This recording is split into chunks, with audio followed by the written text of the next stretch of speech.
Thank you, Jim and Laura. District 1 Councilman Tyrone Riley arrived at the 1000 block of Norwood Street this afternoon. He was met by the neighbors who I spoke to last week. The councilman was genuinely surprised by the condition of the two properties that he saw and said that the situation was unacceptable.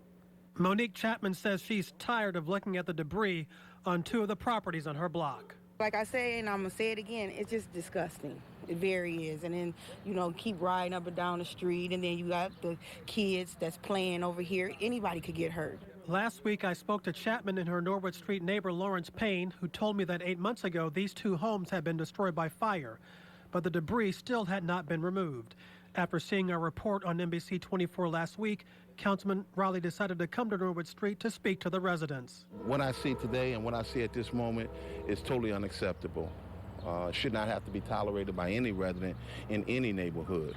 I told Riley that Ms. Chapman felt the neighborhood was being ignored because it was predominantly African American and in the inner city.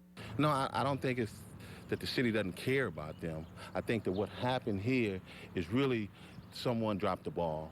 A lack of communication, one department not knowing what the other department is doing. Councilman Riley promised these residents on Norwood that the debris on these properties will be removed no later than 2 weeks from today. What phone call are you going to make today, tomorrow, or Friday about this? Well, listen, the wheel has already started turning.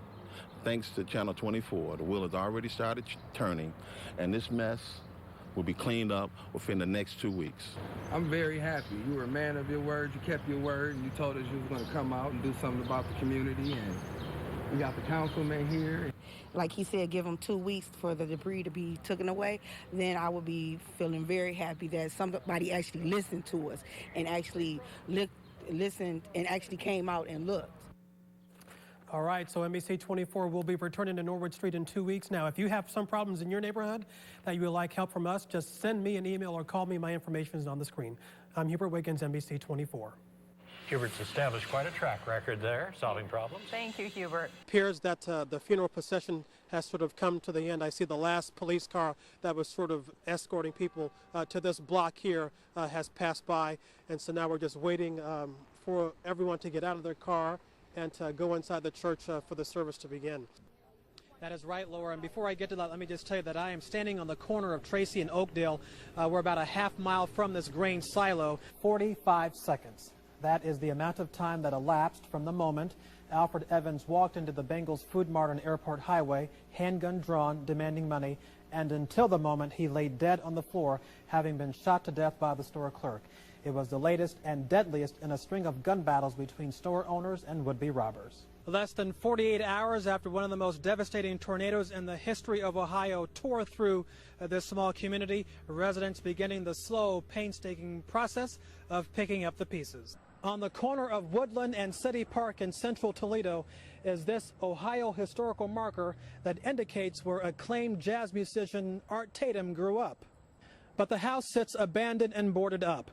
Fans of Mr. Tatum say that now is the time to do something with this house that matches his legacy and contributions to Toledo. During my 3 visits to Savannah, Haiti over the past 30 months, I've had thousands of conversations with hundreds of people, and they all tell me the same thing, that life in Haiti is very hard, but thanks to the work of Missions International of America, they see a brighter future. Dr. Sue Leatherman of Columbus headed the team of professionals that manned the MIA clinic in the Savannah last week.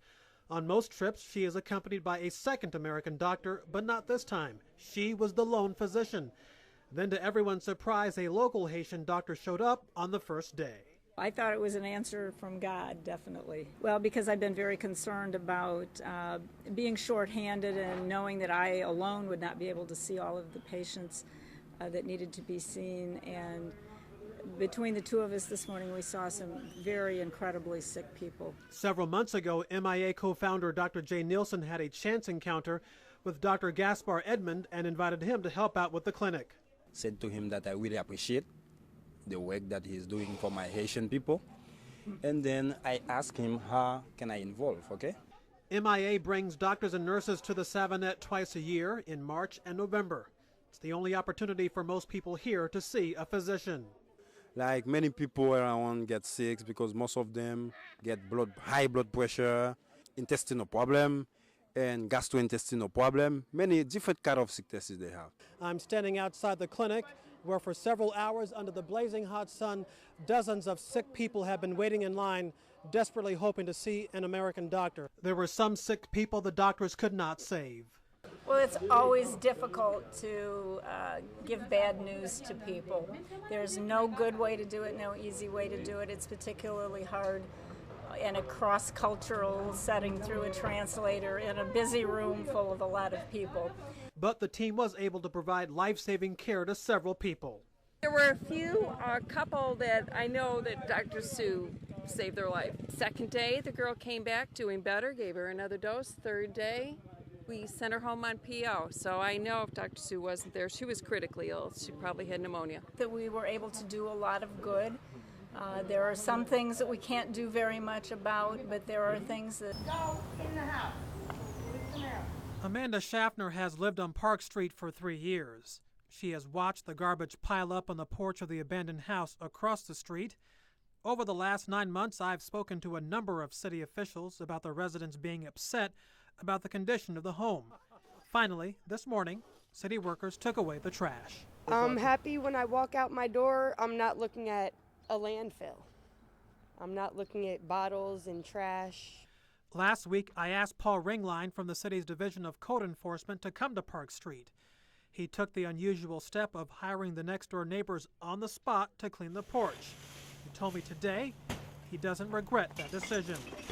Once I was aware of it, I did everything I could to get our crews on it, but it was so late in the day, and there's been some staffing issues, so I had to do what I had to do. But, you know, as long as the neighbors are willing to be part of the solution and step up to the plate and say, Paul, if you can pay your crews, you can pay us to clean it up, my response was fine. Amanda says the neighborhood looks and feels different today. Yeah, it took them quite a while, which shouldn't have really happened. They should have been out here, right away to clean it up. But they did a good job, though. I appreciate them, for coming out doing that, But I know it takes time to get to it because they got a whole lot of other more places that they had to get a hold to. But I'm thankful for coming over here doing that, though. Park Street still has problems. On the 400 block, there are 8 abandoned houses. Neighbors tell me that during the summer, they see drug dealers and users going in and out of these homes.